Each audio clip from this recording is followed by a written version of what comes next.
خیبر پختونخوا کے ضلع مانسہرہ کا خوبصورت سیاحتی مقام شوگراں سطح سمندر سے تقریباً 2362 میٹر بلندی پر اور بالاکوٹ سے تقریباً 34 کلومیٹر کے فاصلے پر واقع ہے۔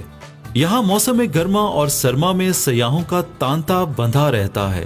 شوگراں کے مشرق میں مشہور سیاحتی مرکز سری پائے مکڑا پہاڑ، جبکہ مغرب میں موسیٰ کا مسلح موجود ہے، جہاں اکثر سیاح ہائیکنگ کر کے پہنچتے ہیں۔ ٹیم ڈسکور پاکستان جیسے ہی خوبصورت وادی شوگراں پہنچی تو یہاں برف باری شروع ہو گئی۔ قدرت کے اس دلکش نظارے کو پروگرام پہاڑوں کا سفر کے ناظرین کے لیے خصوصی طور پر ریکارڈ کیا گیا ہے۔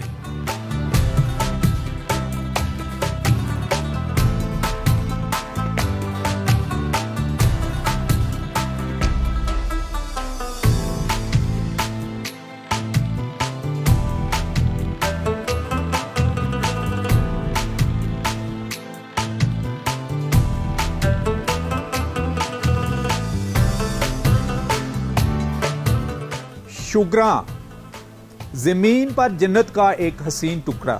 بتائیے گا شاہ جی، سب سے پہلے ہمیں وہ کون سا سن تھا کہ جب پتہ چلا کہ شوگراں بھی اتنا خوبصورت ہے اور اب خیبر پختونخوا کا ایک ٹورسٹ پوائنٹ بن چکا ہے؟ ایکچولی یہ جو ایریا ہے شوگراں، یہ ہمارے آباء و اجداد سے مال مویشی چرانے کے لیے ہوتا تھا۔ اس وقت ہمارے صرف فیملیز آتی تھی یہاں پر مال مویشی میں۔ 1982 میں جب ٹورسٹ آنے شروع ہوئے تو پھر اس کے بعد 82 میں ہم نے 4 قبروں سے شروع کیا۔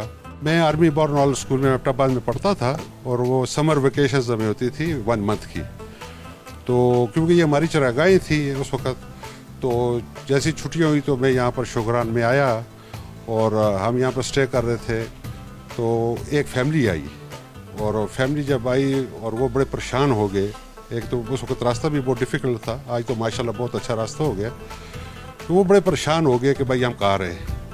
تو پھر اس وقت کیونکہ میں اسٹوڈنٹ بھی تھا اور ان کو میں نے پھر 2 کمرے دیے اپنے گیسٹوں کے لیے تھی، اپنی جی پرائیویٹ ہماری اپنے پرائیویٹ اپنے مہمانوں کے لیے بنائے ہوئے تھے۔ تو وہ میرے لیے بہت اچھی پاکٹ منی تھی۔ تو وہاں سے پھر یہ شروع ہوا کہ بھائی ہم اس پہ کیوں نہ اس کو کمرشل سائٹ پہ لے کے جائیں۔ آپ نے پھر کنوینس کیا اپنی فیملی کو، اپنے ایلڈرز کو، اپنے بھائیوں کو یا والدین کو؟ جی میں نے اپنے والدین کو کنوینس کیا۔ میرے والد صاحب سید عباس شاہ صاحب اور چاچا سید قاسم شاہ صاحب اور ایک اور میرے چاچا تھے لیٹ سید نور الدین شاہ صاحب، پھر ہم سب نے مل کے اس کو شوگراں کو ڈیولپ کیا۔ جی